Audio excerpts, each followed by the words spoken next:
నలుగురు ఉన్న చోట భర్తను పేరు పెట్టి పిలవవద్దమ్మా. పిలవడం తల్లి. చూడమ్మా తిరుపతి, నేను చెప్పే ఈ మాటలు నీ మనసులో ఉంచుకోమ్మా. ఆయనమ్మా తిరుపతి, అమ్మా నీవు నట్టెంట ఏమైందమ్మా? తిరుపతి, నీవు గనక నట్టింట నట్టింట అని చెప్పేట్టు ఉండగా ఆ మాటలు విన్నటువంటి బంగారు తల్లిదండ్రులు కాళ్ళకు నమస్కరించి వెళ్ళే వస్తాను అమ్మలారా,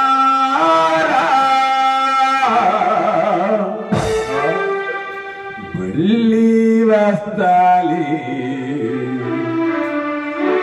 అక్కలారా, వెళ్ళి వస్తాను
నమస్కరించి పల్లకీలో కూర్చొని అయ్యా అన్నయ్యలారా, రాతవారి వాళ్ళ వచ్చిందాక ఈ పల్లకిని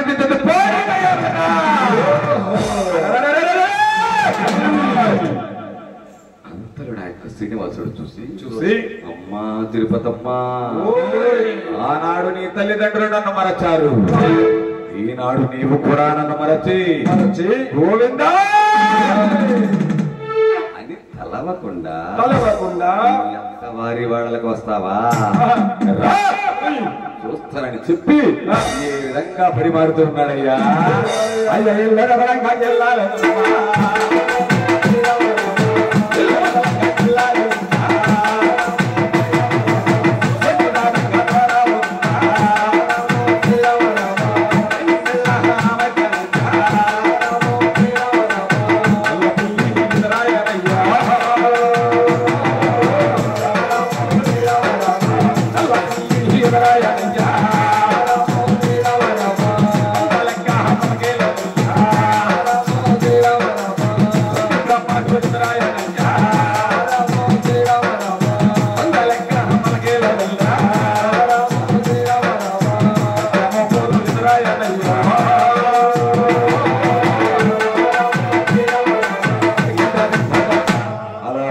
ఎప్పుడైతే బయలుదేరిందో పిల్లి ఎదురొచ్చిందట.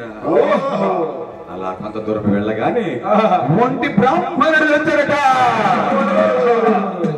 అలా మరికొంత దూరం వెళ్ళగానే చాకలన్న సంకలో తడి బట్టలు పెట్టుకుని ఎదురొచ్చాడట. ఈ దృశ్యాలన్నిటిని ఎవరు చూస్తున్నారయ్యా? ఇంకెవరి నాయన? రంగమ్మ దేవి చూసి చూడమ్మా తిరుపతి, ఈ రోజు ప్రయాణం అంత మంచిది కాదు, రేపు వెళుదు గాని పదవే అన్నదట. ఆ మాటలు విన్నటువంటి బంగారు తల్లి, అమ్మా రేపు అన్నది నువ్వు చూసావా? నేను చూశానా? ఏమంటా బయలుదేరాను, తిరిగి వచ్చే ప్రసక్తే లేదమ్మా అన్నట. మాటలు విన్నటువంటి రంగమ్మదేవి తన కూతురుతో ఏమంటున్నదయ్యా? అయ్యా అంటే మాటలకు రంగమ్మదేవా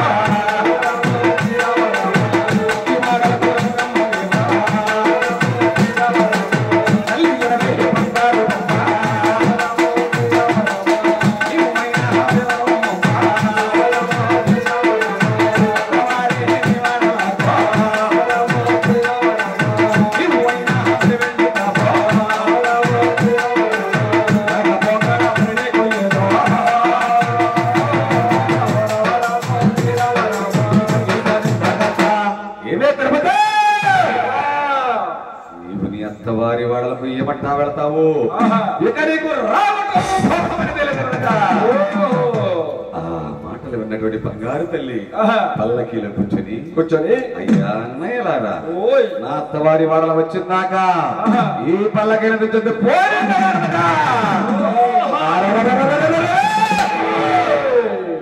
అంతలోనే నాగేంద్రుడు ఈ విధంగా అప్పుడు మారుతూ ఉన్నాడయ్యా. అయ్యా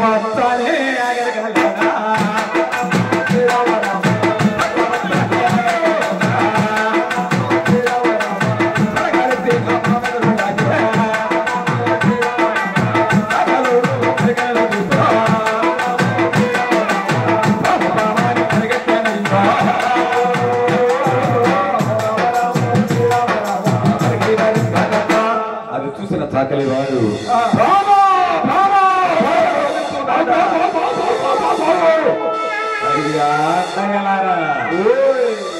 నిత్యం పూజించే నాగేంద్రుడు వచ్చాడయ్యా.